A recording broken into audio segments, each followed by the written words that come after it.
Voilà, 48, Bonjour à toutes 49. et tous, j'espère que vous m'entendez bien.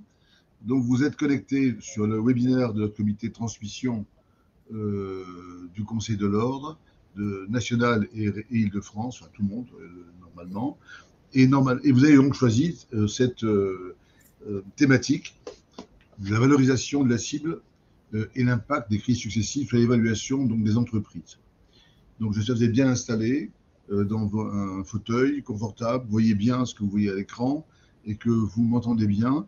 Donc j'ai le bonheur et la chance d'intervenir ce matin. Alors, je suis Jean-Luc Semama, donc ceux qui ne me connaissent pas vont savoir et ont ma tête, avec Michel Di Martino qui est présent et que vous devez voir sur votre écran normalement aussi, qui est un confrère bien entendu et qui a une expérience conséquente et extrêmement intéressante et assez rare du monde du tribunal de commerce et des saisons d'entreprise à la barre du tribunal et qui va nous livrer tout à l'heure ses connaissances et ce qu'il nous faut savoir pour comment évaluer et comment reprendre à la barre du tribunal également. Donc on a une partie conséquente sur la valorisation. Le plan qu'on va suivre sera le suivant.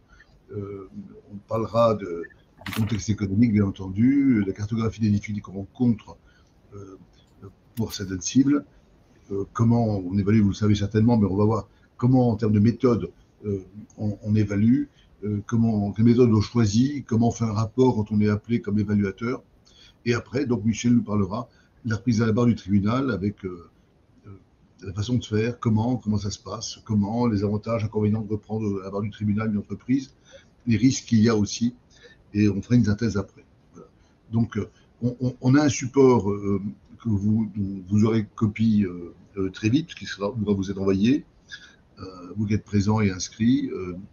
Il est assez conséquent, donc on devra passer assez vite sur certaines parties de notre support. On l'a voulu complet, enfin assez complet pour que vous puissiez avoir à votre disposition de la matière après, mais on ne peut pas présenter en 1h30 et en écoutant vos questions un support aussi lourd qu'on a préparé. Ce que vous souhaitez, c'est que vous ayez vraiment de la matière pour vous aider après. Voilà. Donc on commence, accrochez vos ceintures et on part ensemble pour ce webinaire. Voilà. Donc l'objectif de valorisation de l'entreprise dépend bien entendu, vous le savez, du contexte économique dans lequel on se situe. Alors, le but de la valorisation, c'est d'arriver à traduire ce que l'on connaît, l'entreprise, avec une valeur, qui soit une valeur acceptable, sachant que, vous savez comme moi, il y a une différence entre la valeur que l'on peut estimer ou l'échelle de valeur, parce que généralement on est sur une fourchette, et le prix réel de vente. Il y a des tendances, et je disais tout à l'heure un article que m'envoyait Jean-Michel Di Martino, sur l'article d'hier ou d'avant-hier, sur l'évolution du prix d'achat des entreprises dans la fusion-acquisition, et on voit bien qu'aujourd'hui, le contexte économique fait baisser les multiples. Tout à l'heure, nous allons en parler. Donc le point clé, c'est d'abord, avant de rentrer tête baissée sur les calculs, et je me méfie des logiciels qui automatiquement, quand vous rentrez quelques liasses fiscales, vous sortent des évaluations. Ça ne me paraît pas un travail d'expert du tout. Donc attention à ces façons d'utiliser les outils que vous pouvez utiliser, qui sont très présents dans la profession.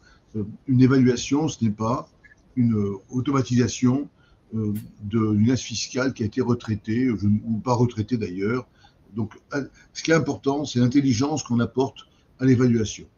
Chaque cas est particulier, et avant de commencer à regarder les chiffres, il faut bien commencer par faire un diagnostic de l'entreprise sur sa stratégie, les aspects juridiques, les aspects financiers, sociaux, les critères environnementaux, etc., suivant les métiers, suivant la taille. Et ça commence par ça. Alors, il y a plusieurs façons d'aborder les choses. On peut faire le diagnostic, on peut avoir ce que vous connaissez probablement, la fameuse matrice SWOT, enfin, les forces et faiblesses d'entreprise, qui synthétise tout avec les menaces et opportunités. Et le point clé, c'est aussi les hommes et les femmes qui composent l'entreprise, la R&D, est-ce qu'il y a la dépendance par rapport à tel ou tel client. Donc, tous ces éléments-là ont un impact très important sur l'évaluation de l'entreprise. Il ne s'agit pas, encore une fois, de faire des calculs avec X fois le BE ou X fois je ne sais quoi. Avant de voir les chiffres, comprenons l'entreprise, son secteur, sa concurrence, sa dépendance. Celui qui a gestion d'entreprise et qui voit le lendemain partir le numéro 2 au numéro 3, voire quelquefois à la fois le numéro 2 et le numéro 3, c'est un vrai souci. Donc, il y a bien des choses à voir en amont, les contrats de travail. Le diagnostic est un point essentiel. Et on vous a mis à droite une information sur un modèle que peut-être vous ne connaissez pas, qui est le modèle Canvas. Hein, c'est un business model Canvas qui est utilisé dans beaucoup d'aspects, qui permet de synthétiser l'entreprise à travers certains 9 critères clés sur le client, quels sont les clients, quelle relation on doit avoir avec les clients, comment on vend, quels sont apports comme valeur ajoutée, la concurrence, les revenus, la structure des coûts, bref, tous ces éléments-là, qu'on ne va pas beaucoup détailler ici, mais que vous trouvez en recherchant sur Internet pas mal d'informations. C'est extrêmement intéressant. Si vous ne connaissez pas ce modèle, je vous invite à l'examiner parce qu'il vous permet d'avoir une vision synthétique globale d'entreprise. Et le but, ce n'est pas de faire du papier. Le but, c'est de pouvoir faire quelque chose d'intelligent et cohérent. Voilà. Donc, je vous invite, bien sûr, à regarder ce modèle pour un diagnostic, sachant qu'on est dans un environnement économique dégradé. Vous le savez, je ne veux pas vous faire le journal télévisé, hein, avec les éléments qui se sont empilés de la crise sanitaire et des conséquences avec d'autres éléments que la crise sanitaire, puisqu'on a vu d'ailleurs l'inflation des matières premières, on a vu les problèmes de financement, la hausse des taux, la guerre en Ukraine, bref, plein de conséquences. Et puis, la vraie question de l'évaluation, c'est où on va. Parce que regardez le passé avec des chiffres que l'on connaît, des bilans qui ont été arrêtés, certifiés, c'est bien, mais la question, celui qui achète, c'est demain, c'est pas hier. Or, de plus en plus difficile de prévoir l'avenir parce que les choses évoluent très très rapidement. Et vous voyez bien que les entreprises ont été extrêmement aidées, même mises sous perfusion pendant cette crise du Covid, qui a eu un recours massif au plan garanti par l'État, aux prêts garantis par l'État, que certains n'arrivent pas à rembourser, et que d'ailleurs on a vu des hausses du coût des matières de plein de choses. Et on entend tous les jours des hausses et des difficultés pour les bas revenus, et ce qui génère aussi une baisse de la consommation. Et moi je vois dans le monde de la grande distribution par exemple les conséquences, et vous voyez comme moi que même les entreprises les plus notoires se trouvent en difficulté. Donc le contexte n'est pas fameux. Je vous rassure, moi je ne fais pas partie des gens qui pensent que tout est noir et qu'il faut se suicider. Moi j'aime la vie et je pense qu'il y a des solutions. Mais pour évaluer, il faut être conscient de l'environnement et ne pas et être objectif, être rationnel. Nous, on est des experts et on doit faire un travail d'expertise. Le pire, souvent, je le dis, quand on fait une évaluation, une entreprise qu'on veut acquérir, par exemple, c'est d'être amoureux de sa cible. Voilà. Être amoureux, c'est un très beau sentiment hein, que je souhaite à tous, le plus longtemps possible. Mais quand on est amoureux de sa cible, si on ne voit pas de défaut. On dit que l'amour rend aveugle, mais moi je vois des clients qui veulent acheter une entreprise et quelquefois il y a des risques particuliers que nous devons, nous, en tant qu'experts, mettre en relief, c'est notre job.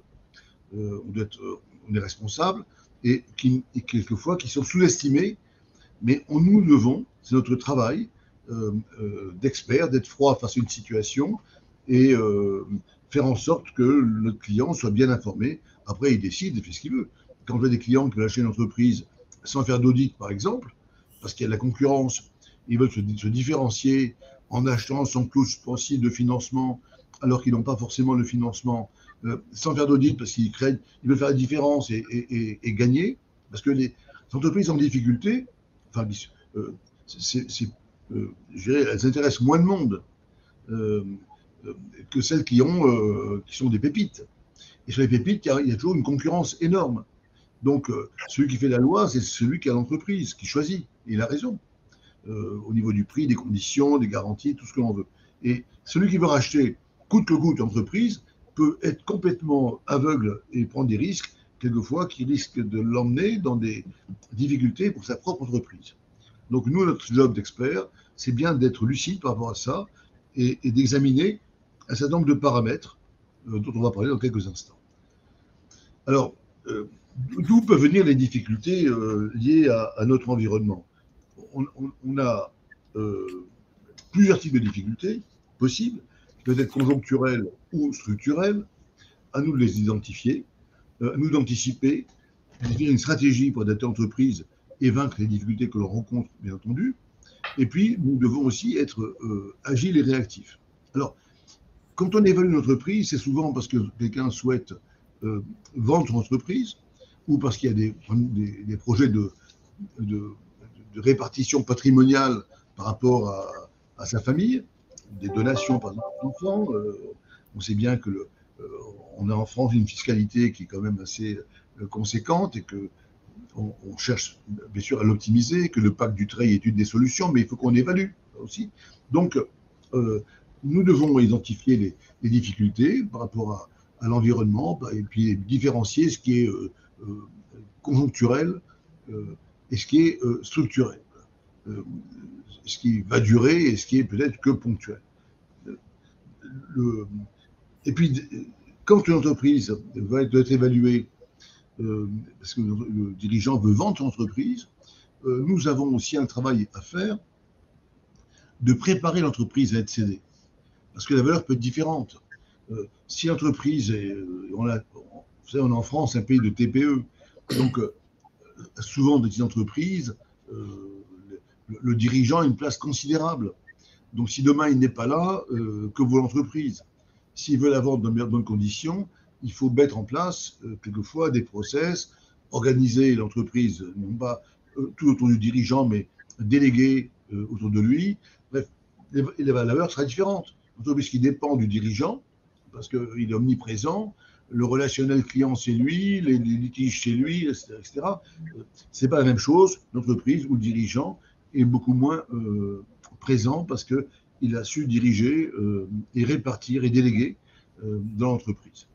Donc ça, c'est des points qu'il faut bien sûr avoir en mémoire pour apprécier les difficultés qui peuvent être, je l'ai indiqué ici, rapidement, on peut avoir perdu un client, ou on peut être en difficulté, donc d'où l'importance de voir l'évolution du chiffre d'affaires global, mais aussi par client. Problème de management, problème de BFR, les entreprises qui sont en difficulté de trésorerie, qui investissent ou prennent des décisions un peu rapidement quelquefois sans être tout apprécié.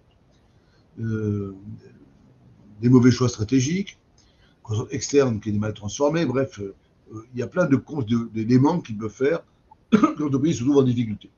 Un gros litige, une perte de confiance des partenaires, problème de gouvernance, bon, bref, tous ces éléments peuvent être à l'origine de difficultés qu'il faut identifier et voir si c'est structurel ou conjoncturel, comment on peut régler le problème. L'entreprise qui a des difficultés peut être cédée, peut être évaluée, bien entendu, mais il faut bien sûr apprécier la capacité de redressement de l'entreprise par rapport aux difficultés qui ont été identifiées. Notre job, notre boulot, notre travail, excusez-moi, d'expert, c'est d'analyser clairement les choses, de creuser, même là où ça fait mal, pour comprendre la situation et apprécier les capacités de redressement, car ceci a bien sûr une incidence sur l'évaluation. Alors, on observe des tendances sur l'impact des crises sur la valorisation. L'article dont je vous parlais est un article des Échos qui disait que le prix d'achat, qui est d'hier ou d'avant-hier, qui dit que le prix d'achat des PME dans la zone euro est tombé à 9,1 fois le résultat d'exploitation selon l'indice Avos. Donc il y a plein d'indices qui apprécient et ergo c'est un indice très important, les cessions d'entreprise. Non pas le prix de vente d'après le dirigeant, mais sur les vraies transactions. Et on doit observer quelquefois les multiples. Et là, par exemple, dans ce slide, on vous dit que on a observé qu'au premier semestre 2022, puisque souvent les données arrivent avec un peu de retard, là on est avec comme source d'information Epsilon Research, et là par exemple ils étaient à 8,4 fois l'EBITDA. Apprécié, vous voyez, il y a le graphe qui est à droite, où vous voyez bien l'évolution au fil des semestres. Et là, c'est une moyenne, bien entendu, parce qu'une entreprise peut se vendre à 15 fois et d'autres à 6 fois. D'accord. Ça dépend du secteur d'activité, des possibilités, du potentiel, de la conjoncture, du marché, ainsi de suite. Voilà. Et là, nous voyons aussi l'évolution du prix d'achat des moyennes entreprises, parce qu'il y a une différence entre les petites et les moyennes.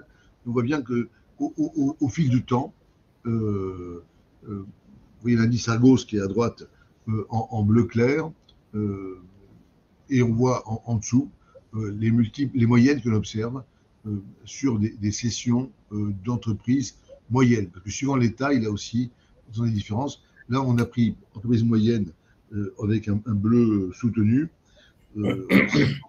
sont entre 15 millions de chiffre d'affaires et 500 millions. Donc, ce n'est pas souvent comme tel les experts comptables. Donc, nous, on a plutôt souvent des clientèles plus petites en taille, et on va voir qu'il y a, suivant les métiers, sur les activités, plusieurs façons d'aborder la valorisation. Je précise que vous avez la possibilité sur votre écran d'indiquer des commentaires. Oui, je vois certains ont bien compris déjà, puisque ils n'entendaient rien. J'espère que maintenant ils entendent. Puis, je vois que certains entendent après. Et puis, donne même des conseils pour certains sur la façon de mieux entendre, c'est très bien. Et puis, une question est posée déjà sur la façon de récupérer le support, vous allez le recevoir. Donc, il n'y a pas de problème. Voilà. Donc, n'hésitez pas à chatter, faire part de vos questions, on les verra au fur et à mesure. Voilà. Alors, le focus que l'on va faire maintenant, c'est l'analyse stratégique et financière de la cible. Vous voyez que ce qu'on va voir est quand même un peu différent, vous allez voir, que de prendre des comptes de résultats, des moyennes et tout de suite sortir des chiffres qui sont loin du marché. En rappelant, encore une fois, pour ceux qui n'étaient pas au début, qu'il y a une grande différence entre la valorisation que l'on peut faire, une estimation raisonnée, avec des critères, une analyse, un diagnostic, et le prix final. Jean-Luc, j'ai oui. Deux petites questions là. Une première question d'organisation, c'est monsieur Georges Tulaouiri qui demande « Bonjour à tous, est-ce que le support de formation sera mis à notre disposition ?» Alors, réponse positive, vous allez le recevoir après cette session. Voilà. Deuxième petite question, c'est monsieur Armani Campigny. Il n'y a pas de multiple pour de très petites entreprises de moins de 200 kg de fonds propres. Alors, ce monsieur a raison, parce que il faut avoir... Non, c'est vrai et c'est faux. Il y a des métiers où il y a des multiples. Oui. Dans un métier, un restaurant, on connaît des multiples. Un bar, un fleuriste, bon, il y a des usages à la profession, même quand c'est des petites entreprises. Mais souvent, la vraie valeur, c'est le marché de l'offre et de la demande aussi. Hein. Je prends un exemple simple. Je prends le cas de notre métier d'expert comptable, où il y a plus de demandes que d'offres. Voilà. Il y a beaucoup de gens qui cherchent à racheter des cabinets ou pour de la croissance externe, des nouveaux entrants par exemple, beaucoup plus que d'offres, parce que beaucoup de cabinets cèdent quelquefois en interne leur cabinet, ou associent des jeunes. Donc, ça crée une valeur supérieure quelquefois. Et puis, il y a des choix à faire. À titre personnel, j'ai une expérience. Moi, j'ai souhaité, il y a il y a 6 ou 7 ans, doper dans notre cabinet l'activité association. Bon. Donc on a cherché une structure à racheter dans ce domaine-là. On a trouvé un cabinet qui avait beaucoup d'associations comme clientèle et dont le dirigeant voulait vendre parce qu'il partait en retraite. Mais on n'était pas les seuls sur le marché. Voilà, beaucoup souhaitaient. Et nous avons racheté un taux très élevé, parce que nous voulions l'entreprise. Alors, peut-être que ce n'est pas raisonnable, vous me direz. Mais c'est la différence qu'il y a justement entre le prix et la valeur. Nous avions une valeur raisonnable qui était inférieure au prix qu'on a proposé au final pour avoir ce que nous souhaitions. Alors, certains peuvent être toujours très raisonnables et ne jamais rien trouver. À un moment, pour une entreprise intéressante, on n'est jamais seul. Voilà. Et puis, il faut trouver et celui qui a une belle entreprise, c'est celui qui met la danse, c'est lui qui décide à qui il va vendre. Il a le choix. Hein. Ce n'est pas comme le cas d'une entreprise qui est en difficulté et malheureux, il ne sait plus comment faire pour vendre, personne n'est intéressé par son entreprise. Donc, nous devons faire attention et bien sûr conseiller nos clients pour une valeur raisonnée. Alors, là, je parle du cas de la valeur pour la vente ou pour l'achat d'une entreprise. Et il y a aussi des cas différents quand on veut faire entrer un associé en interne, quand on veut céder ses actions partiellement ou globalement à de la famille, à des enfants. Bref, donc il y a plusieurs cas de figure. Et quelquefois, certains, pour des donations, nous disent, oui, évaluez, mais attention, soyez pas excessif. Nous devons, néanmoins, faire un travail sérieux pour justifier les choses, parce qu'au niveau fiscal, ce n'est pas parce que vous déclarez une entreprise pour une donation à 100 qu'on va retenir 100. Les services fiscaux sont très équipés, très outillés, ils ont une expérience et bien sûr peuvent pratiquer des rappels puisque les droits sont applicables non pas uniquement sur le prix de vente, mais sur la valeur estimée. Voilà, donc on peut estimer une valeur supérieure. Alors, un des points, bien sûr, quand on commence le diagnostic, c'est l'analyse, bien sûr, stratégique et financière. C'est un préalable à avoir absolument pour comprendre au niveau de la cible comment elle fonctionne, ses points forts, ses points faibles, ses opportunités, mais également l'approche des variables de calcul qu'on va pouvoir avoir, parce que quand on parle de méthode, quand on parle de multiples, très bien, méthode des multiples, mais quels multiples? Quand on parle de DCF, très bien, mais quel taux prendre? Ainsi de suite. Donc il y a plein de questions qui peuvent se poser en amont, qu'il faut aborder, et il y a des grandes incidences sur le fait de prendre tel ou tel coefficient multiple ou tel taux d'actualisation. L'évaluateur, quand on a une telle mission, doit bien comprendre la cible dans son environnement, doit bien évaluer ses forces et ses faiblesses, doit bien regarder s'il est possible d'avoir de l'information sur les concurrents, sur les cessions qui ont pu être faites. Alors, quand une boîte est cotée, quelquefois on a de l'information, hein, parce qu'elle est plus grosse et plus publique. Quand c'est une entreprise plus petite, ben c'est quelquefois pas facile. Donc il y a quand même des structures qui recensent les cessions et qui permettent, c'est souvent payant, ce service, de connaître les cessions faites dans votre secteur d'activité. Encore faut-il que ce soit bien précis, parce que, comme moi, vous savez bien, quand on a un code NAF, ça ne veut pas tout dire.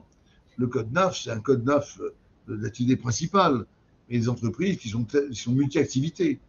Donc, il peut y avoir des activités qui sont en fort développement ou d'autres qui sont plutôt en voie de récession. Donc, chaque cas est particulier et nous devons essayer d'avoir l'information. On ne l'a pas toujours, d'ailleurs. Quand notre confrère pose la question pour les petites entreprises de moins de 200 000 euros, c'est vrai que ce n'est pas toujours évident. On n'a pas toujours l'information. Et on voit bien des entreprises. Je fais un exemple simple. Prenez aujourd'hui, ce n'est pas une entreprise, je dirais, commerciale, mais un cabinet médical. Voilà. Moi, je vois des médecins, par exemple, aujourd'hui, qui veulent prendre leur retraite, qui veulent donner leur clientèle, qui ne trouvent pas à donner leur clientèle. Ils sont soucieux de préserver la santé de leurs patients, surtout les plus fragiles, et ils ont du mal à trouver des repreneurs, parce qu'aujourd'hui, vu le manque de médecins, celui qui s'installe, il met sa plaque, il y a tout de suite des gens qui arrivent. Et en plus, il y a tellement de déserts médicaux en France que finalement, il n'est pas besoin de racheter une clientèle. Donc, ce qui pouvait ne pas être le cas à une période. Voilà. Les choses peuvent évoluer. Et puis on voit aussi des évolutions. Je prends le cas des dentistes. Maintenant, on voit se monter des centres dentaires avec une autre approche du métier. Donc, je vais accélérer parce que je vois que le temps avance quand même à son rythme. Alors, étape du diagnostic. 1, connaître le marché dans lequel se situe l'entreprise, ça va de soi, hein, la concurrence. Apprécier les opportunités, les menaces inhérentes à l'environnement économique. Hein, c'est vraiment ce qui peut influer l'avenir. Et puis apprécier les avantages concurrentiels et les contraintes de l'avenir de l'entreprise. Est-ce qu'on a des clients très importants, répartis au plan géographique, au plan des activités? Est-ce qu'on dépend de 2-3 clients? Bref, on doit bien connaître ça au départ. Mais aussi financier, bien sûr, c'est bien élaborer le bilan financier retraité à partir du bilan comptable. Hein, il y a peut-être des non-valeurs, des risques qui ont été mal appréciés, il y a peut-être le fonds de commerce qui n'est pas évalué, par exemple. Retraitement des comptes de résultats, surtout dans les TPE. Dans les TPE, quelquefois, on trouve des charges qui n'ont rien à voir avec l'activité, donc il faut les retraiter. On voit quelquefois des salaires qui sont au-dessus du marché, donc ça ne veut pas dire qu'on va pouvoir les baisser demain, mais si c'est la rémunération du dirigeant, bien sûr, elle mérite d'être retraitée. Le mode de financement, comme le crédit bail, bref, tout ce qu'on doit retraiter. Analyser les performances réelles de l'entreprise et mesurer vraiment ce qui crée la valeur de l'entreprise, ce qui fait sa spécificité et comment elle se fait, grâce à quoi. Donc, il faut passer du bilan comptable au bilan financier, ça vous le savez bien, notamment au niveau de l'endettement, au niveau de l'actif qui, quelquefois, peut avoir... Au niveau du besoin de fonds de roulement aussi. Là. Le fonds de roulement, bien entendu. Quelquefois, les entreprises qui ont une trésorerie très importante. D'ailleurs, il y en a qui rachètent des entreprises en utilisant la trésorerie de l'entreprise rachetée. Donc, pour voir si c'est utile, pas utile. Donc, le point du fonds de roulement, très bonne incise apporte mon ami Michel de Martineau, c'est que le fonds de roulement et le besoin de fonds de roulement, c'est un élément très, très important. Parce que vous savez comme moi, qu'une entreprise peut être profitable, avec des gros résultats, et être en difficulté de trésorerie et déposer le bilan, pour faire simple. Parce que, voilà, et Michel connaît bien ça au tribunal, il y a des boîtes qui manquent de fonds de roulement. Il suffit d'une petite crise et hop, elles tombent, alors qu'elles ont une apparence magnifique. La question du fonds de roulement, c'est un élément essentiel. Il y a même des professionnels, et je sais que nous, on a eu déjà ça, mais on n'est pas les seuls, avoir des missions pour des clients pour travailler sur le notion de fonds de roulement. Comment modifier le besoin en fonds de roulement? Comment réduire ce besoin? Parce que la croissance d'entreprise peut tuer l'entreprise. Si le cycle d'activité fait que le besoin de financement est très important, parce que le délai d'encaissement des clients, des stockages est conséquent, quelquefois on n'a pas les moyens de sa croissance. Quelquefois la croissance tue l'entreprise. Donc ces aspects justement de BFR sont des points qu'il faut bien apprécier dans l'entreprise. Et non pas apprécier sur un instant T, mais voir aussi l'évolution du BFR. En France, on a dû réglementer pour créer des délais de paiement maxima, et on a vu que en réalité, l'application de la loi a été très dure à mettre en place, et qu'au contraire, on a même vu un allongement des délais en période de difficulté. Et la période Covid a foutu en l'air bien des croyances qu'on pouvait avoir, parce que les boîtes se pensaient à l'abri, et finalement, en peu de temps, elles n'avaient plus de trésor. C'est un vrai enjeu. Et le nerf de la guerre, c'est la trésorerie. Donc voilà, donc, bien sûr, il faut retraiter les comptes, hein, je ne vais pas faire le détail ici, mais revoir les aspects de financement, pour avoir des choses comparables et cohérentes pour préparer l'avenir. Hein. Sachant qu'il peut y avoir des modifications dans le mode de financement, mais les clients qui sont habitués à payer à tel délai, il ne faut pas forcément se réduire. Et puis peut-être aussi, il faut aller dans le détail et segmenter dans les clients ceux qui ont telle ou telle condition, parce que ce n'est pas homogène. L'entreprise n'a pas que des clients qui payent à 30 ou 60 jours. Il y en a peut-être une frange qui ont tel délai, d'autres tel délai, il faut bien apprécier et voir quelle est la tendance. Parce que la tendance, c'est de devoir augmenter l'activité des entreprises qui payent le moins vite ou pas.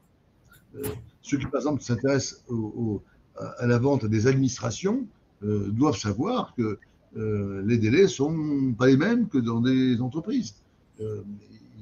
Alors, ceci étant, l'entreprise a aussi quelquefois des risques d'impayés. L'administration beaucoup moins, heureusement, mais il faut pouvoir faire face.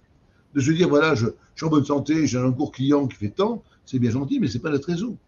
Et l'échéance à faire le 15 janvier, s'il n'y a pas la trésor, on ne la fait pas.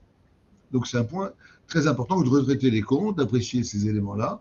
Et pour aller vite, vous connaissez tous, hein, je ne fais pas la jure de les rappeler une par une, mais quand même rapidement, les méthodes d'évaluation, certaines s'intéressent au passé.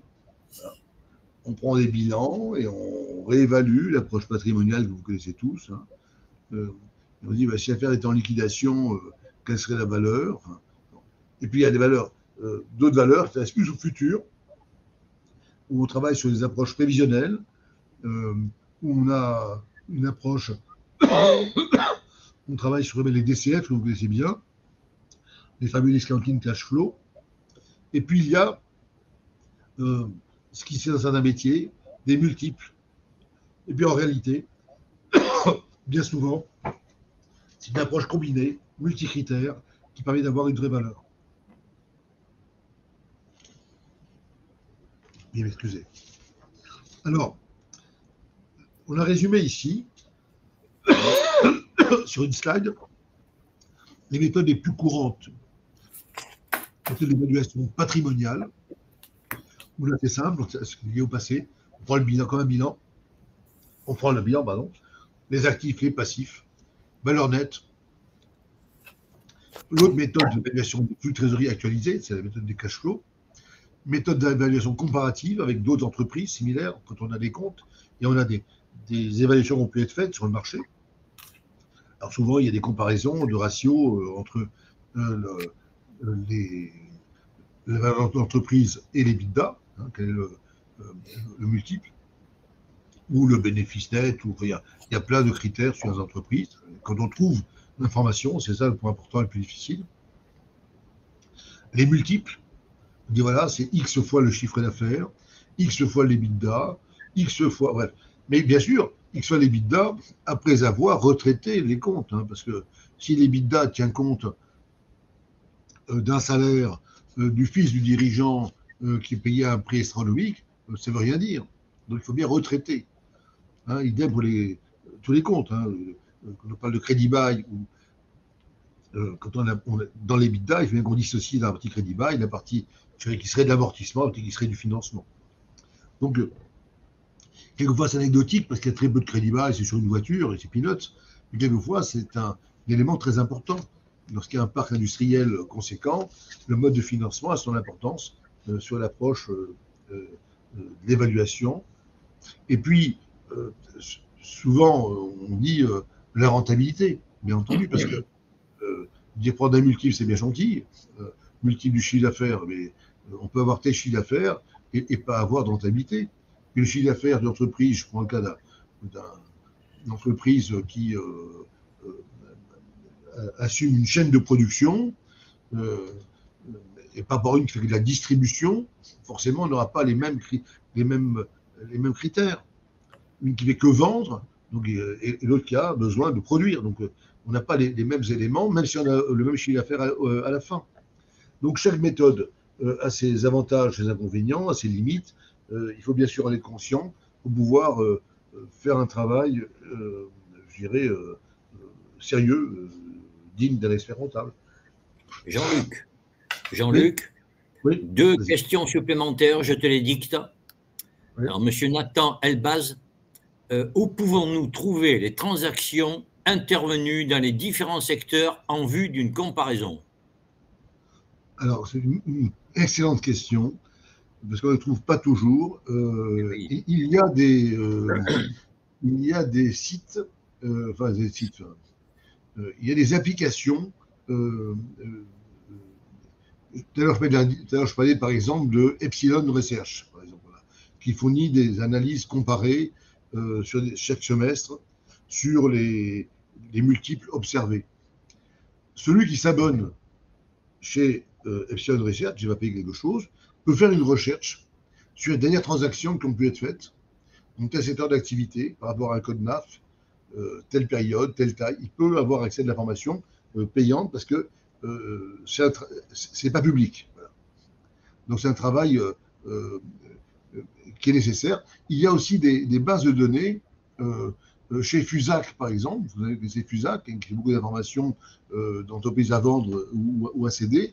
Fusac a aussi un recensement des valeurs d'entreprises cédées récemment par secteur d'activité et moyennant un coût, on a accès à ces informations. Voilà. Deuxième question, avec une réponse facile qui ira, c'est M. Gampini-Diaz qui repose cette deuxième question. Doit-on retenir 3 exercices ou un seul?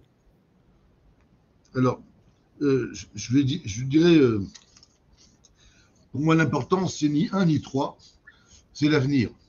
Voilà. Oui. Le passé devrait éclairer l'avenir. Donc, bien sûr que la tendance du passé est intéressante de voir comment l'entreprise, si elle est en croissance, si elle améliore sa rentabilité, si elle a des crises. Par exemple, c'est évident que l'année du Covid doit être traitée. Quand on compare des choses, les années qui ont été mauvaises, ce n'est pas forcément l'avenir. Ce qui est essentiel, c'est de voir vers où on va. On n'achète pas le passé, on achète l'avenir. C'est ça le prix pour un acheteur. C'est essentiel. Et prévoir l'avenir, c'est là où c'est difficile. On a une entreprise qui a ses forces, ses faiblesses, qui a sa notoriété, qui a ses clients, et qui est sur un secteur d'activité, qui a une concurrence, etc. etc. Je vois par exemple des métiers, je pense à de la restauration aujourd'hui par exemple, qui a un mal fou à recruter et qui ne va pas pouvoir faire des gros chiffres d'affaires, faute de moyens. Ce n'est pas faute de clientèle, faute de moyens. Voilà. Donc, la période où nous nous situons est importante et bien sûr qu'il faut prendre plus qu'un bilan. Une année peut être exceptionnelle, on ne peut pas se baser sur une année exceptionnelle. Mais surtout, ce qui est important pour moi, c'est l'avenir. Voilà. Parce que celui qui achète, il achète demain. Il espère quelque chose demain. Celui qui place, combien de gens ont placé de l'argent, par exemple, auprès de gestionnaires de patrimoine, qui ont vu des années passées des plus 12, plus 15, plus 20%. Et en disant, c'est super, allez, je place chez lui, c'est un très bon gestionnaire. Puis ils voient que l'année d'après, ils font 0. Il dit, mais je ne comprends pas, vous avez fait 20 l'année dernière. Ben oui, ce n'est pas une garantie, le passé. Ça peut éclairer, mais ce n'est pas une garantie. Donc, sur les transformations d'entreprise, pour appuyer ce que dit Jean-Luc, moi j'ai un cas à vous citer. C'est une grosse brasserie qui est client chez nous et qui avait 20 salariés. Suite au Covid, il se retrouve plus qu'avec 11 salariés, il y a eu 9 démissions, et il est contraint de fermer le matin parce qu'il n'a pas de personnel. Vous voyez, donc là, le compte de résultat, il est modifié.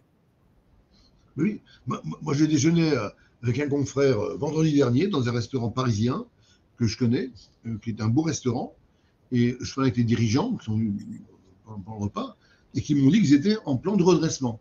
Je dis, je ne comprends pas, vous. Je dis, ben oui. Ben depuis le Covid, on avait 6 restaurants, on n'a plus que 2, et on est en plan de redressement. Voilà. Et on se bat. Donc, ce que je veux dire, c'est que et la même entreprise, il y a 3 ans, était florissante. Oui. Donc, l'évolution se fait. Et de la même façon que je vois des entreprises qui me disent, nous, on a un matelas, on a un compte client très, très important. Je dis, oui, très bien, mais les comptes clients devraient se transformer en trésorerie, mais quelquefois, c'est plus ou moins long. Et si on a un engagement financier à couvrir demain plus rapidement que la récupération de la trésorerie, qu'est-ce qu'on fait? L'oxygène de l'entreprise, c'est sa trésorerie, vous le savez bien. Donc, on a beau avoir des comptes, le quotidien, la gestion du quotidien, c'est le moyen de faire face à ces engagements. Et le chef d'entreprise qui est pris tous les jours au téléphone par la banque qui l'appelle en disant « Monsieur, je ne fais pas l'échéance, qu'est-ce que vous faites, comment j'aurai ?» Il ne peut plus travailler, il n'est plus serein pour travailler, pour développer la clientèle, pour motiver ses troupes. Donc, c'est important de bien voir comment on développe une entreprise. Pour avoir une bonne valeur, il faut être dans des conditions de travail convenables, avec une équipe qui soit motivée, qui soit impliquée, et des dirigeants qui assurent le rôle, qui a un rôle complexe, qui a un rôle d'avoir une vision et la propager et motiver ses troupes. Ceux qui nous écoutent, là, ce matin, sont des experts comptables, je crois, en grande majorité. Vous savez bien, quand on est dirigeant d'un cabinet, on ne peut pas arriver le matin au cabinet en disant on est fatigué. On ne peut pas. Nos troupes ont besoin de voir des dirigeants qui ont des projets, qui sont dynamiques, qui ont une vision, qui la partagent, qui sont à l'écoute. Voilà. Et pas venir se plaindre, oh là j'ai mal à la tête. Bon, c'est pas ça. On doit donner l'exemple. J'avance parce que le temps, il me fait des misères. Voilà. Donc, méthode Faudet, je rappelle, vous savez tout ça rapidement, mais les méthodes Faudet sur le patrimoine, bien sûr, c'est qu'on prend les éléments, on élimine les non-valeurs, on évalue l'immatériel, c'est un des points clés, on va y revenir, qui est des éléments liés à la marque, liés au fonds de commerce, liés à ce genre de choses, et en appréciant également la fiscalité, parce que les entreprises aussi, où il y a quelquefois des risques fiscaux qu'il faut savoir apprécier. Quelquefois, il y a des litiges en matière sociale qu'il faut savoir apprécier. Et ce n'est pas simple, hein, quand une entreprise a des prud'hommes, par exemple, et que la demande, quelquefois, peut être exorbitante, d'après le dirigeant. Comment on évalue? Parce que qui peut dire que la demande ne sera pas satisfaite par le juge? Voilà. Donc, ce genre de choses, c'est vraiment des travaux de fond. C'est pour ça que je dis, ne restons pas en surface pour évaluer, avec des bilans qu'on regarde comme ça. Il faut voir ce qu'il y a à l'intérieur réellement. Il faut voir l'entreprise dans son fonctionnement, dans ses fondamentaux. Méthode fondée, bien sûr, sur le résultat, où là, bien sûr, on a des multiples à apprécier par rapport à l'EBITDA, plein d'éléments de mon chiffre d'affaires, par exemple. Mais si on a des éléments de comparaison, mais ça donne une valeur, je répète, théorique. La valeur réelle, c'est celle à laquelle on va trouver un acquéreur si on veut vendre. Et quelquefois, ça peut être très au-dessus ou très en dessous. Vous le voyez bien, même pour vendre un véhicule, par exemple. Hein. Il y a des véhicules qui se vendent plus ou moins, parce qu'il y a des marques plus ou moins demandées, modèles plus ou moins demandés, et d'autres où c'est plus difficile. Méthode fondée, et ça c'est le point clé à mon avis, sur les perspectives de rentabilité. Voilà. Et pour ça, il faut bien comprendre, dans l'entreprise, les flux, les taux de croissance qu'on peut envisager, comment on actualise les choses et quelles valeurs on peut estimer. C'est l'avenir et la rentabilité de l'avenir qui est intéressante. Méthode connue par tous ici, c'est la méthode des DCF. Hein. On détermine la projection des cash flows. Donc, on est basé là, c'est sur l'avenir, hein, donc des comptes prévisionnels, dûment élaborés, travaillés de manière réaliste, enfin, ou tout le moins de manière fondée, pour projeter l'entreprise et voir sa rentabilité et apprécier ces cash flows qu'on pourrait actualiser avec, bien sûr, un taux dont je vais parler dans quelques instants, parce que le taux peut changer aussi, et ce qui était valable il y a 5 ans, 10 ans, n'est pas forcément valable aujourd'hui. Alors, pour le taux d'actualisation, voilà, j'ai inclus dans le support quelque chose qui va pouvoir vous intéresser, parce qu'il y a le taux a une forte incidence sur la valeur. Si vous avez un taux de 5%, 10%, ça peut changer beaucoup de choses. Donc, qu'est-ce que l'on prend comme élément de risque pour déterminer le taux? Donc, j'ai rappelé ici, dans ce slide, le coût moyen pondéré du capital, qui est un élément intéressant, qui prend en compte le coût de la dette et le coût des capitaux. Et on rappelle les détails ici, je ne vais pas aller plus loin là maintenant. Le taux sans risque de rentabilité d'un placement classique, mais avec une prime de risque en entreprise, il y a des risques. Une taux d'actualisation par rapport au comparable ou par rapport à des études de marché. Donc, tous ces éléments font comprendre qu'il n'y a pas qu'une seule valeur potentielle et il n'y a pas qu'un seul taux potentiel. Il faut apprécier, et c'est bien souvent pour ça que l'on est sur une valeur moyenne. Enfin, on peut donner potentiel de valeur, mais pas une seule. La rentabilité, donc, par rapport aux fonds propres, bien sûr, avec l'appréciation même de l'endettement. Sur l'endettement, est-ce que c'est à des taux fixes ou des taux variables? Est-ce que l'entreprise a des actifs qui ne sont pas valorisés dans son bilan? On peut avoir des brevets, on peut avoir une marque, etc. Alors la question, c'est comment choisir la méthode? On a plusieurs méthodes. Comment on choisit? Chaque méthode a ses avantages et ses inconvénients. Il faudrait peut-être que tu prennes un verre d'eau. Merci. Est-ce qu'on peut lui laisser le temps de prendre un verre d'eau? Voilà. Merci Michel de prendre soin de ma santé. Je t'en prie, Jean-Luc, je t'en prie. Voilà. Donc, on a rappelé ici pour quelques méthodes les avantages et inconvénients. Donc, ce que je veux dire, c'est que plus on fait d'évaluation et plus on se rend compte que ce n'est pas blanc ou noir. Je prends le cas de la méthode des multiples, par exemple, qui est simple et répandue.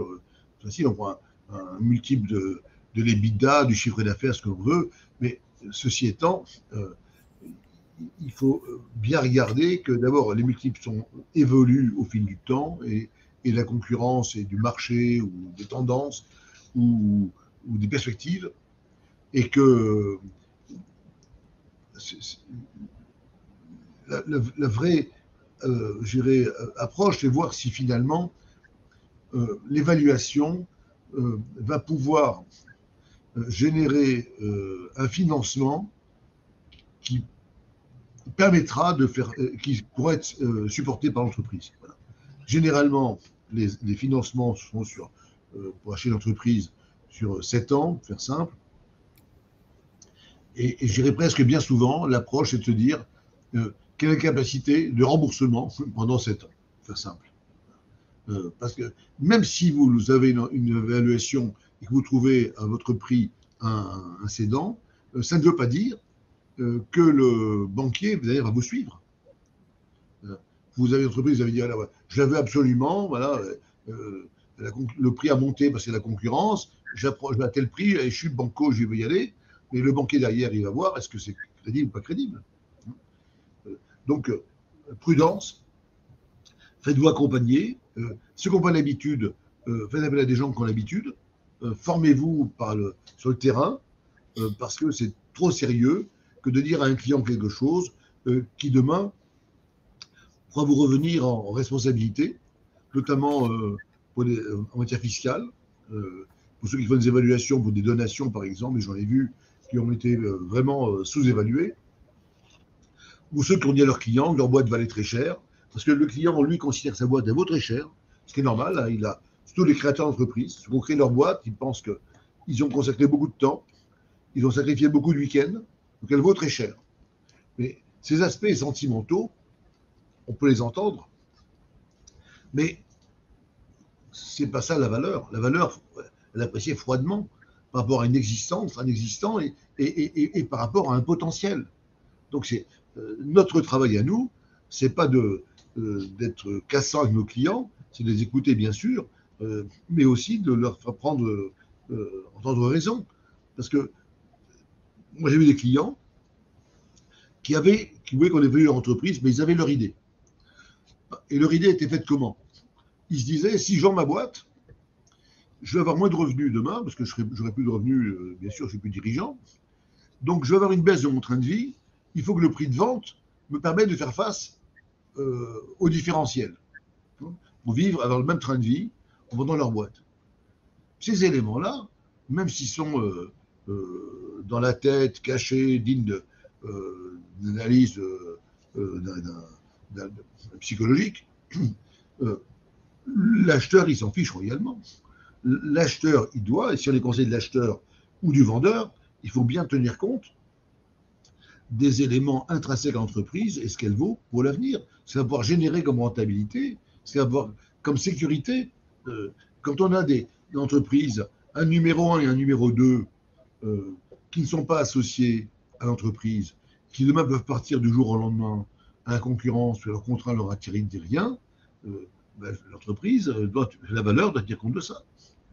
Et moi, j'ai vu des discussions, des négociations où on a proposé au numéro 1, au numéro 2 d'être associés pour limiter la casse, le risque de casse. Parce qu'autrement, l'entreprise était trop vulnérable. Le dirigeant s'en va, il veut vendre, et les bras droits, ils sont libres comme l'air pour partir s'ils le veulent. C'est pas possible. C'est dangereux. Il faut tenir compte. Jean-Luc, deux nouvelles questions, si tu permets. Bien sûr. Oui, alors, Monsieur Medjikan, quelle méthode d'évaluation appliquer à une start-up qui n'a aucun historique et dont les prévisions sont trop incertaines? Pas facile, hein? Pas facile. Oui, non, mais c'est une grande question. Il y a même eu là-dessus des mémoires d'expertise comptable sur l'évaluation des startups, parce que c'est un domaine, on est en pleine incertitude. Qu'on veut des boîtes. Alors, juste pour illustrer, quelquefois, l'incohérence pour des gens très pragmatiques, de voir des boîtes qui, pendant 5 ans, 6 ans, 7 ans, n'ont pas de résultats et qui sont valorisées en bourse, on voit bien quelquefois, à des prix dingues. Le prix d'achat de Twitter, par exemple, hein, pour prendre un exemple connu, Twitter, par Elon Musk, on a la valorisation, il a acheté, je crois, il y a un an et demi, aujourd'hui, est divisée par 2, par exemple. Oui, exact. Donc, on a une vraie difficulté. Est-ce qu'on croit dans le projet ou pas? Voilà. Et en réalité, pour ceux qui veulent rentrer dans une start-up, alors la start-up, quand elle veut chercher des financements, elle peut, bien sûr, elle va essayer de montrer le potentiel de rentabilité, même si c'est à terme.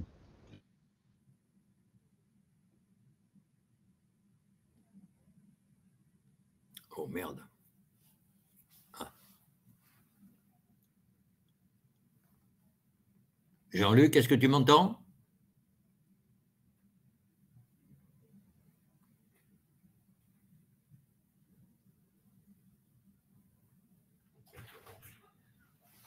Martial, tu tombes bien, il est bloqué là, à l'instant. Ah, moi c'est parfait, voilà, il est bloqué. Jean-Luc, non, je vous entends plus. C'est bon, c'est Jean-Luc qui est bloqué. Ah, c'est lui qui est bloqué, oui. On a un petit souci avec sûrement le oui, c'est bien, connexion de Monsieur Semama. Oui, ça peut arriver. Hein. Les aléas du direct, on va le contacter autrement.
Chez lui que ça bloque. Hein, là, c'est bon. Là, non. Ah, c'est bon? Nous, on est connecté. C'est juste Monsieur Semama qui a un problème de connexion. Ah.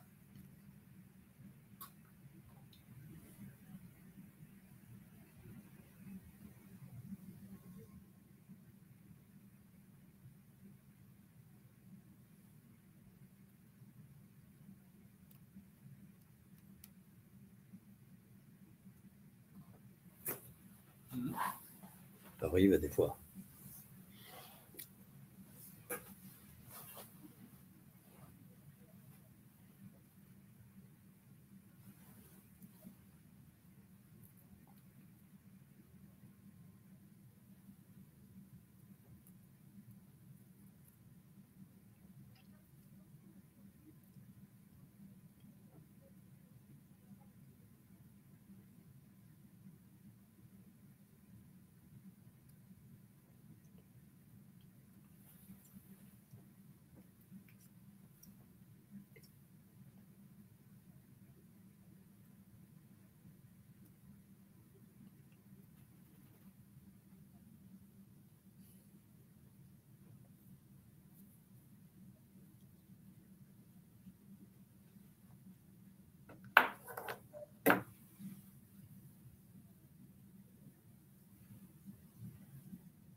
Ah.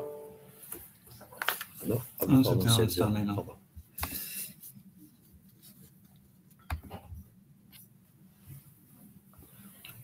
Ça fonctionne pas.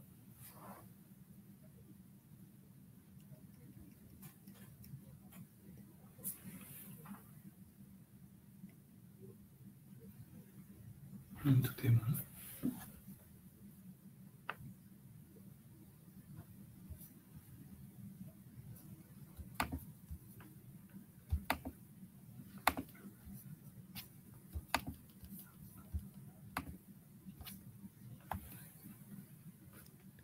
Alors, je viens d'avoir Monsieur Semama. Il a eu un petit souci technique. Il redémarre Oui, tout et oui. il revient. Alors, voilà.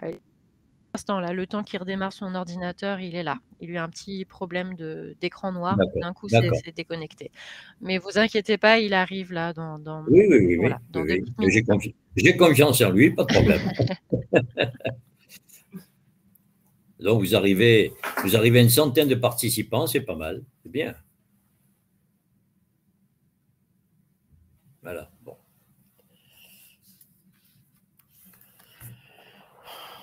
Vous m'entendez? Ah, ben voilà, voilà, c'est bon.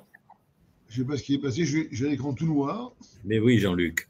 Je ne sais pas si oui, le support n'est plus là, apparemment. Je vais reprendre le support. Non, c'est pas ça. Oui, veuillez m'excuser, hein, mais Monsieur Semama, je vais vous le partager le support. c'est bon, voilà, je l'ai ici, c'est bon. Voilà, ça y est, c'est reparti, c'est bien. Je suis vraiment désolé, ça m'est jamais arrivé, j'ai animé des dizaines oui, de moi aussi, ça m'est arrivé. Trou noir, il fallait. Bon, ouais, j'ai démarré, voilà. Alors, voilà. Donc, on a parlé des méthodes, et après, on a mis ici une aide pour chacun pour pouvoir choisir la méthode. Voilà. Exemple, voilà. Question numéro 1, entreprise avec expectative de continuer d'exploitation, oui ou non. Si elle n'a pas, va continuer, ben voilà, c'est des grandes pertes, bon, on est encore en liquidative. Autrement, il y a une autre case, ainsi de suite. On peut avancer étape par étape pour arriver à choisir la méthode. C'est une aide qu'on vous a mis ici avec des choix de méthode à la fin.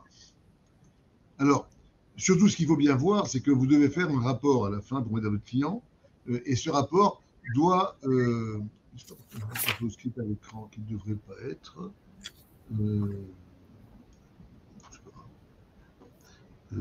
C'est que pour moi, j'espère que vous ayez l'écran plein pot. Voilà. Il faut faire un rapport au client pour ne pas donner qu'un chiffre, ça va de soi. Et ce rapport, on vous propose ici un plan type avec l'entreprise à présenter, activité, secteur, éléments du chiffre passé, etc. Comment on a bâti le projet d'évaluation avec le business plan, bien entendu, qu'on appelle en français, vous savez, plan d'affaires, avec les synthèses de vos travaux d'évaluation, avec les risques que vous avez identifiés, et pour votre évaluation, les méthodes retenues que vous avez faites, et puis l'approche de la valeur pour essayer de bâtir une fourchette de valeur. N'oubliez pas que quand on donne une valeur en tant que professionnel, on s'engage. Donc, ça veut dire qu'on s'engage à trouver un acheteur à ce prix-là, mais on s'engage sur une valeur. Et on peut être mis en difficulté, n'oublions jamais, par une contestation. Je prends un exemple simple. On travaille quelquefois pour évaluer les actions lorsqu'il y a un litige entre associés. Un doit sortir et l'autre doit racheter. Alors, bien sûr, chacun a une approche différente. Celui qui veut vendre très cher, celui qui va acheter pas cher. Bref, nous devons, en matière fiscale aussi, notre rapport peut être contesté. Donc il faut absolument ne pas penser qu'au risque, bien entendu, autrement on ne fait jamais rien, mais il faut quand même être responsable de ce que l'on fait. C'est la raison pour laquelle notre rapport doit être prudent, doit expliquer notre démarche, les approches que nous avons faites, les recherches que nous avons faites, les comparaisons que nous avons pu faire, et puis quelquefois que la valeur peut être une fourchette plus ou moins large. Alors, bien sûr, si vous dites que ça vaut entre 100 et 200 millions, enfin, pour faire simple, ça n'a pas de sens. Mais, donc, il faut essayer la fourchette, il faut essayer de la resserrer. Mais quelquefois, on a besoin de plus de largeur parce que l'avenir, quelquefois, plus ou moins, et je dirais plus ou moins certain, n'est jamais certain, mais quelquefois on voit plus ou moins clair pour l'avenir. Alors, n'oubliez jamais que vous devez avoir une approche, ces points de vigilance qu'on présente là, l'analyse stratégique est un point important, montrer comment vous avez retraité vos comptes de résultats, votre bilan, pour avoir des éléments qui soient utilisables, montrer les méthodes que vous avez utilisées, et erreurs techniques à éviter. Mélange entre valeur des fonds propres et de l'entreprise, sa formule de capitalisation, d'actualisation, ça il faut bien la penser, et on vous a donné des éléments dans ce support qui vont vous permettre d'affiner les choses, d'avoir un taux qui est appliqué à un bon flux, en tenant compte des non-valeurs de l'entreprise, en appréciant l'endettement réel. Lorsqu'il y a des comptes courants, il faut bien les traiter, par exemple, hein, remboursable, pas remboursable, etc. Ne pas oublier les réévaluations d'actifs qui sont hors exploitation. Qu'est-ce qu'on en fait? L'entreprise a de l'immobilier, par exemple. Est-ce qu'on va faire une évaluation avec ou sans l'immobilier? Donc, parce que quelquefois, il n'est pas utile à l'exploitation. Une méthode aussi analogique, plus complexe, bien sûr, mais peut-être plus fine, avec des inducteurs de valeur comme le résultat avant impôt, le REX, le résultat d'exploitation, qui quelquefois n'aboutit pas du tout à la même notion de résultat. Donc, et on a rajouté aussi des primes et des décotes, compte tenu de ce qui est courant en matière fiscale, mais aussi concernant du marché. Quelquefois, il y a une demande forte sur une activité. Je fais un exemple simple, à une époque, il y avait des demandes fortes d'achat de parking dans Paris, par exemple. Les prix flambaient. Celui qui disait ça valait uniquement par rapport à une approche prévisionnelle, il trouvait jamais à acheter. Parce qu'il y avait comme la mode, à un moment donné, vous avez des choses qui coûtent plus cher. Ça fait partie des choses qu'il faut intégrer. Et enfin, bien apprécier, c'est le deuxième ligne qui est ici, la capacité à prévoir des flux futurs par rapport à vos prévisions. Le point clé, c'est pouvoir faire face aux échéances, aux remboursements. Et n'oubliez pas qu'un flux normatif est à apprécier, et pas que le flux réel du passé. Pour l'avenir, quels seront les flux de trésorerie et comment va évoluer le fonds de roulement, combien il faudra réinvestir.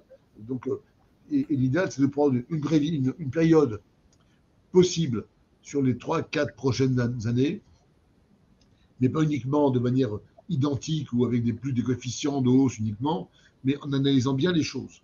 Parce que des fois, les hausses de salaire, de charges sociales ne sont pas forcément identiques. Quelquefois, il y a des besoins d'investissement plus forts parce qu'on arrive en fin d'optimisation de ce qu'on a aujourd'hui. Quelquefois, il y a des métiers où il y a des recherches technologiques tellement importantes qu'il faut absolument réinvestir. Je pense aujourd'hui tout ce qui est, par exemple, l'intelligence artificielle et des outils voilà. Donc, il faut avoir en mémoire. Je donne l'essentiel ici. Jean-Luc, excusez-moi, avant que j'attaque, une dernière question de M. Naoufal Yacour. Est-ce qu'il y a une méthode d'évaluation particulière qui concerne le secteur du BTP? Le secteur du BTP, c'est un grand secteur BTP. Hein. Oui. Parce que si on prend globalement le BTP, je dirais la construction ou les métiers liés à la construction, moi j'ai eu récemment, par exemple, à évaluer une entreprise de climatisation et on l'a évaluée par rapport à la concurrence, à des ventes qu'on a pu voir récemment. Donc, quand on nous dit, je vais être très simple, puisqu'on a affaire à des experts comptables, ça fait, moi je fais ce métier depuis plus de 40 ans. J'ai toujours entendu que les experts comptables se valorisaient à 1 an de chiffre d'affaires, pour faire simple. Bon. C'était valable il y a 20 ans peut-être, mais aujourd'hui, moi je vois des cabinets qui se vendent des coefficients non pas de 1, mais quelquefois à 0,6, quelquefois à 1,3. Pourquoi? parce que ça va dépendre de la clientèle, de la rentabilité, des équipes, de leur stabilité, et ça, etc. Vous voyez, on peut passer du simple au double. Je parle d'un métier que tout le monde connaît, puisqu'on est là entre confrères. C'est pour ça que je ne peux pas faire une réponse à ce confrère simple, parce que ça n'existe pas, la simplicité, pour ça. Chaque cas est particulier. Si les contrats sont renouvelés, à quelle fréquence ils sont renouvelés? Est-ce que c'est des contrats d'1 an, 3 mois, 2 ans? Moi, j'ai vu une entreprise récemment qui fait de la peinture industrielle, qui applique la peinture industrielle sur des chantiers navals, des grands trucs un peu compliqués. Magnifique rentabilité. Mais les clients sont des pétroliers. Il y a des années qui sont moins bonnes que d'autres. Années moins bonnes, il y a plus d'investissement. Le chiffre d'affaires peut passer de 600 à 60 sur un mois, 10 fois moins. Voilà. Ça dépend des secteurs. Je m'excuse répondre, je ne sais pas si c'est une langue, c'est pas la langue de bois, hein. C'est ce que j'observe. C'est une vérité, Jean-Luc. Voilà. Okay. Voilà. Je te passe la main, Michel, pour parler de la reprise. Merci, Jean-Luc.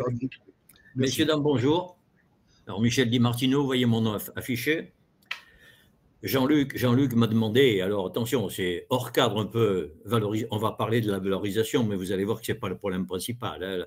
Le problème de la valorisation est très spécifique devant un tribunal de commerce et un tribunal judiciaire, puisque vous savez, les deux sont aujourd'hui quasiment alignés. Voilà, alors je suis chargé de vous parler quand même de la reprise d'une entreprise en difficulté en 10 minutes, mais sachez que d'ailleurs c'est une idée de Jean-Luc, si le Conseil régional de Paris et le comité national de transmission souhaitent que je vous fasse une intervention sur la reprise d'une entreprise à la barre du tribunal, aucun problème, Jean-Luc le sait. Voilà. Alors, si vous permettez, 14 ans, j'ai été pendant 14 ans juge consulaire, chargé de la prévention et pendant 5 ans président. Voilà. Voilà pourquoi je suis un peu spécialisé dans ce domaine. Tout en étant expert comptable, et ça a été une chance. Alors, la reprise d'une entreprise en difficulté à la barre du tribunal, eh bien, écoutez, elle peut être effectuée, vous avez affiché les procédures, lors d'un mandat ad hoc, lors d'une conciliation, lors d'un redressement judiciaire ou souvent lors d'une liquidation judiciaire. Mais une remarque à faire, qui est très importante, les textes sur la sauvegarde et sur la procédure de traitement de sortie de crise n'ont pas prévu la cession totale de l'entreprise. En matière de procédure de sortie de crise, vous savez qu'elle vient d'être renouvelée pour 2 ans, hein, du 21 novembre 2023 au 22 novembre 2025, donc pour 2 ans. Une procédure qui n'a pas eu un énorme succès, puisque en 2 ans, et 2 ans passés, là, si vous voulez, elle a été ouverte jusqu'à juin 2023, il y en a seulement eu 125, messieurs, dames, pour toute la France. Voilà. Alors donc, pas de possibilité de céder. Attention, pas de possibilité. Il n'y a pas de possibilité dans le cadre de la procédure de sortie de crise et de sauvegarde, où ça peut être prévu par les textes. C'est pas très bon à mettre, je dirais, à l'avantage des textes. C'est peut-être un oubli ou je ne sais pas. Mais attention, si vous avez une entreprise à céder dans le cadre d'une sauvegarde ou d'une procédure de traitement de sortie de crise, ben, ce n'est pas compliqué, il faut la convertir en redressement judiciaire. Voilà, c'est simple. C'est tout simple à faire. C'est un jugement de conversion et on rentre dans le cadre d'une cession dans le cadre d'un redressement judiciaire qui ressemble d'ailleurs à la cession, on le verra après, d'une liquidation judiciaire. Juste un bémol pour que je sois complet. Il faut savoir, messieurs, dames, qu'en sauvegarde, on ne peut pas céder une entreprise totale. Par contre, on peut la céder partiellement. Voilà, j'arrête là-dessus. Hein. Et autre chose à vous dire d'intéressant, il faut savoir que lors d'un peu de malignité, je suis là pour vous apprendre aussi des choses, hein, un peu de malignité, mais attention, de la malignité légale, d'accord, hein, et il ne s'agit pas de faire de l'illégal. Il faut savoir que vous pouvez très bien céder une entreprise, sachez-le pour vos clients, dans le cas d'un PAC, on appelle un PAC précession. Oui, je reviens un peu au premier. PAC précession, dans le cadre d'un mandat ad hoc et d'une conciliation. Quel est l'avantage? Ben, écoutez, l'avantage, c'est que vous demandez au tribunal d'ouvrir un mandat ad hoc. Ma préférence, c'est le mandat ad hoc, mais ça peut se faire dans le cadre d'une conciliation. Le mandat ad hoc étant beaucoup plus souple, hein, beaucoup plus souple. Et dans le cadre de ce mandat ad hoc, eh bien, si vous avez un repreneur, vous pouvez faire organiser la cession. Ça se passera bien plus tranquillement, sans les obligations de publicité qui sont imposées lors d'un redressement judiciaire ou une liquidation judiciaire, et ça vous permet de faire, comment vous dire, des cessions de meilleure qualité et surtout au meilleur prix. Et surtout, beaucoup plus confidentiellement que lors d'un redressement judiciaire ou une liquidation judiciaire. Voilà, c'était une espèce d'introduction. Je n'ai que 10 minutes, je vais essayer de les tenir. Alors, la reprise d'une entreprise devant le tribunal, messieurs, dames, peut s'effectuer selon 2 modes. Rapidement, vous les connaissez. Hein. Reprise par le rachat des parts ou actions.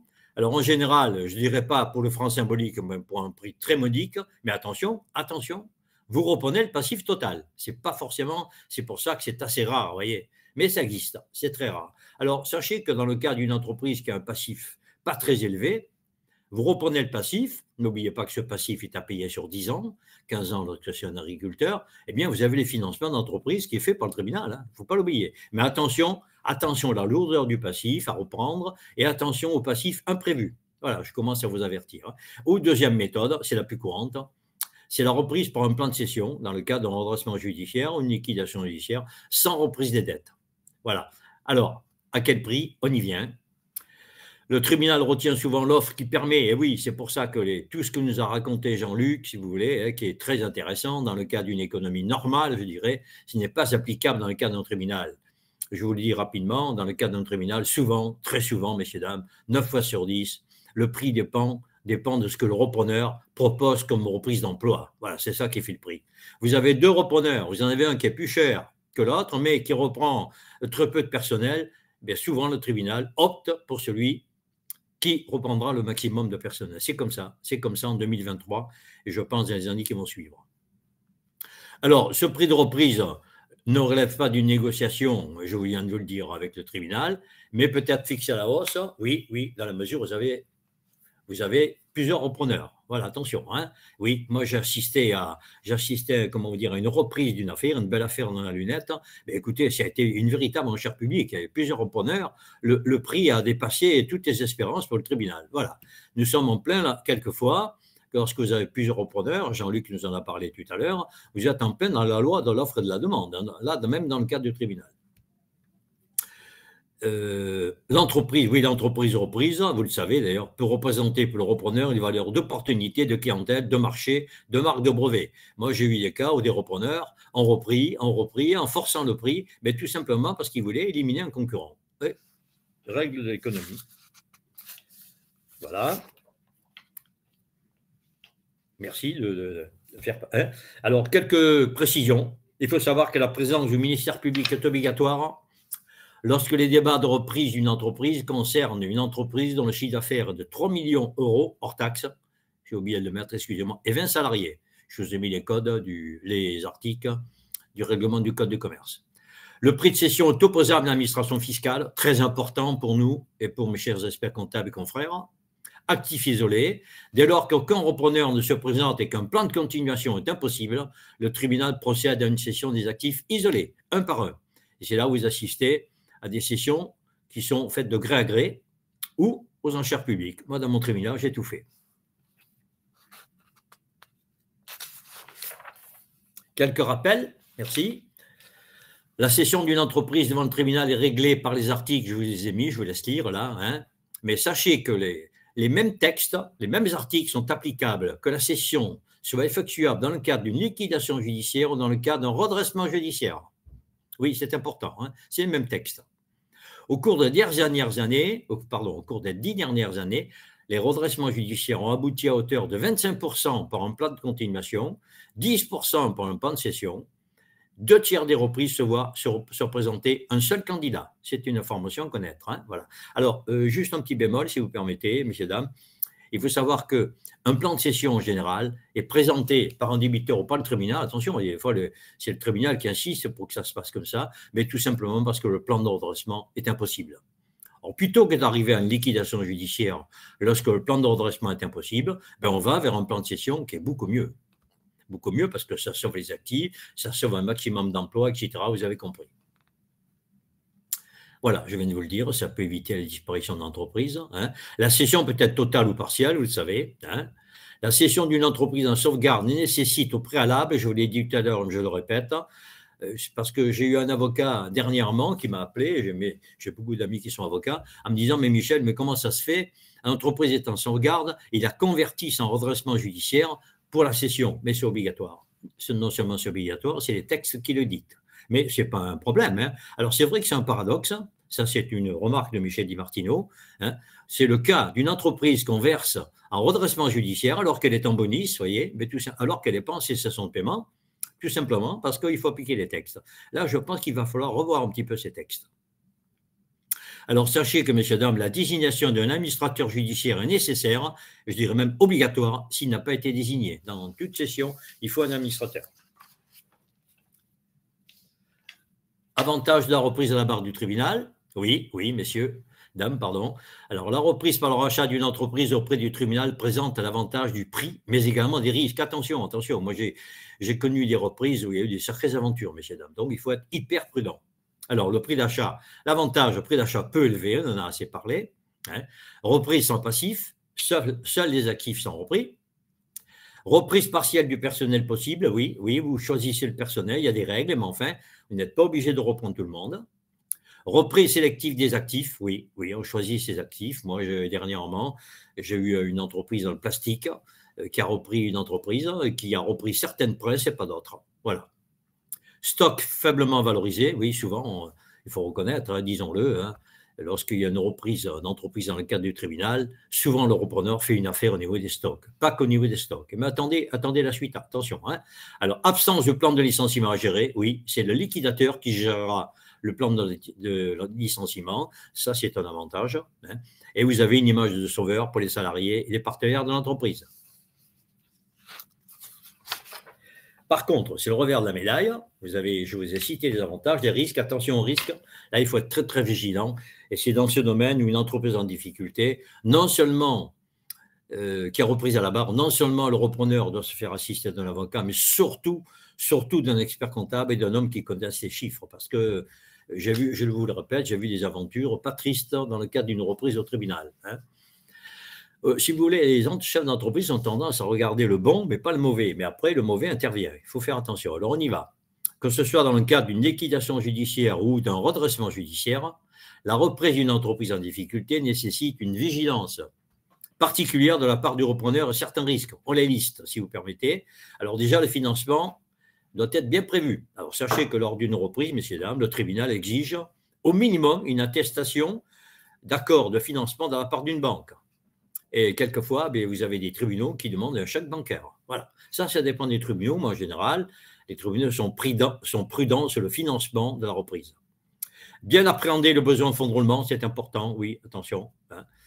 Nécessité de remobiliser les équipes. Oui, dans le cadre d'un redressement judiciaire, en général, la mentalité du personnel, c'est fortement étiolé. Attention aux bons éléments, et oui, c'est souvent le cas. Attention aux bons éléments partis ou débauchés qui peuvent créer une concurrence.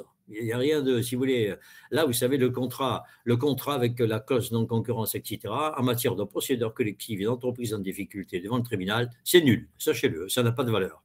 Ça a de la valeur dans une activité normale, dans une situation normale, pas dans le cadre d'une procédure collective. Pas de garantie d'actifs et de passifs comme dans une session normale, oui, c'est important, hein, attention, hein. C'est-à-dire vous reprenez l'entreprise et le tribunal, sous-entendu, vous dit, monsieur, vous débrouillez pour le reste. Absence de garantie concernant les risques de pollution, amiante, etc. Oui, il y a parfois des risques importants. Moi, je connais pas mal j'ai la chance de connaître des mandataires judiciaires et administrateurs judiciaires qui gèrent ces risques-là. Vous voyez, écoutez, croyez-moi, c'est pas marrant, hein.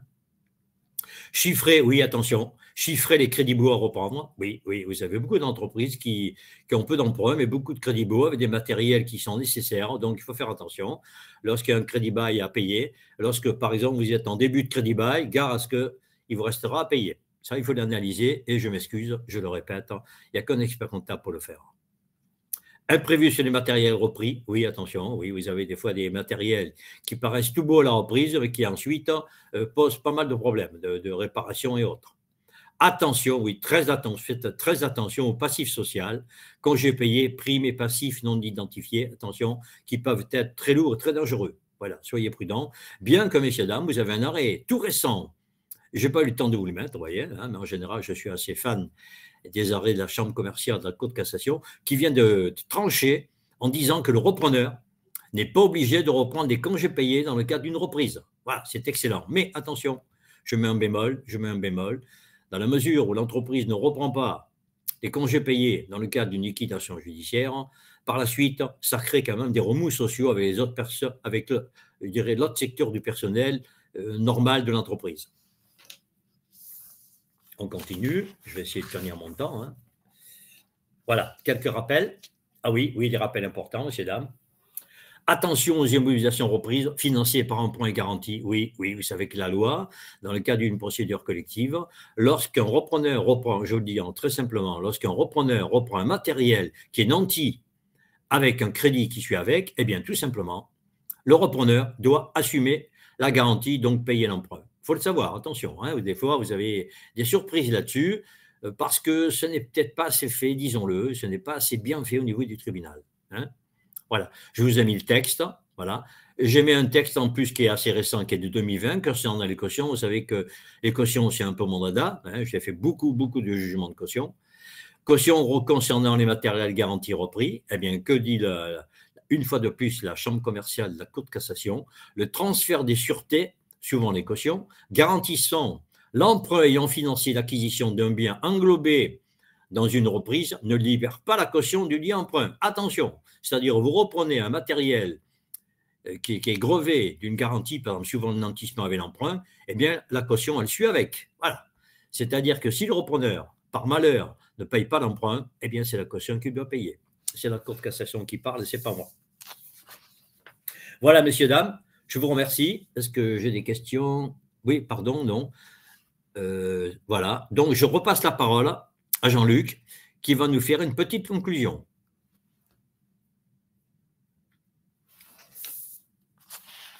Jean-Luc a entendu? Jean-Luc? Excusez-moi, j'avais coupé le son. Voilà. Ah voilà, c'est bon, Jean-Luc. Oui. Merci. Jean-Luc, donc voilà, lourde charge de faire la conclusion. Tu as été clair et lumineux, tu vois, il y a 0 question, donc tout le monde a... Merci. Dans un très peu de temps. Voilà. Donc, en conclusion, ce que je pouvais vous dire, c'est que les experts comptables sont des évaluateurs, bien sûr, qui peuvent accompagner cette entreprise. C'est un point important de faire également des missions que l'on sait faire, de ne pas prendre des missions que l'on ne sait pas faire, parce que on entacherait même l'image de la profession, on prend des risques inutiles. C'est la raison pour laquelle moi je dis toujours, quand ceux qui ne savent pas, faites-vous accompagner, faites-vous former avant, mais attention. Moi j'anime au Conseil national le comité évaluation d'entreprise, et je peux vous dire qu'on a des confrères vraiment qui ont suivi des grandes formations pour ça, donc c'est pas toujours aussi simple. Je ne dis pas que c'est très compliqué, mais vous avez des éléments pour le faire.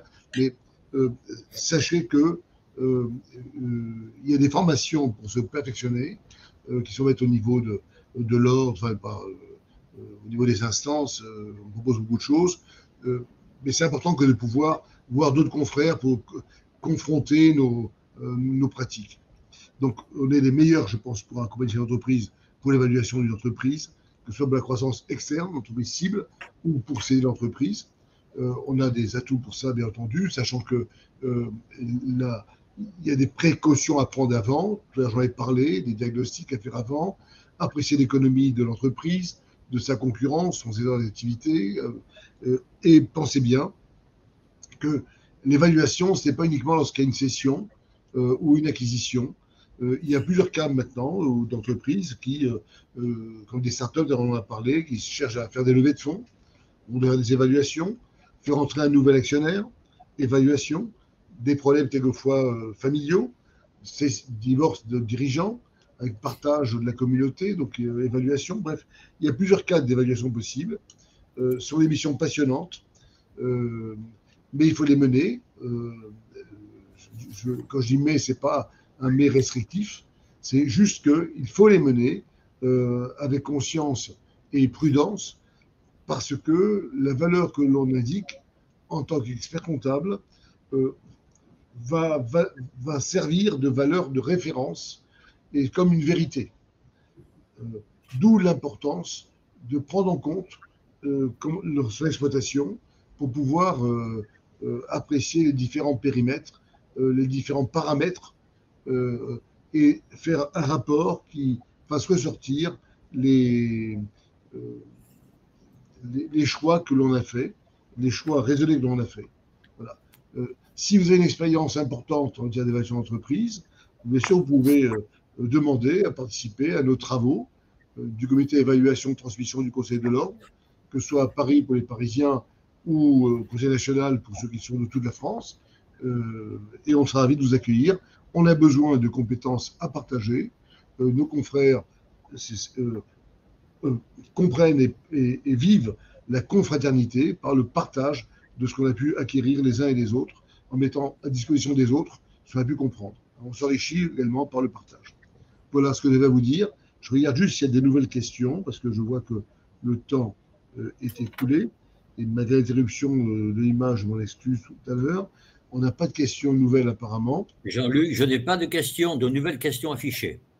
Donc moi, il me reste à remercier Michel Di Martino d'avoir s'être prêté à cette intervention riche de son expérience que nous n'avons pas les uns et les autres. Et merci de l'avoir fait avec autant de clarté, Michel.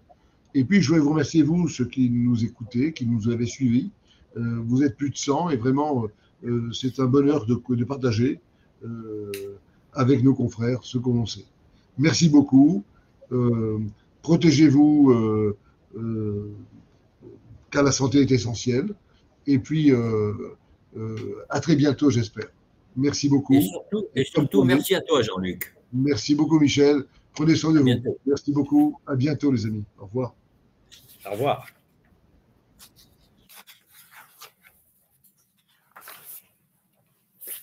Il a tenu le temps, hein. Putain, il dit pof. Il a dépassé de 30 secondes, on t'en rend compte? Ouais, voilà, c'était pas mal. Nickel.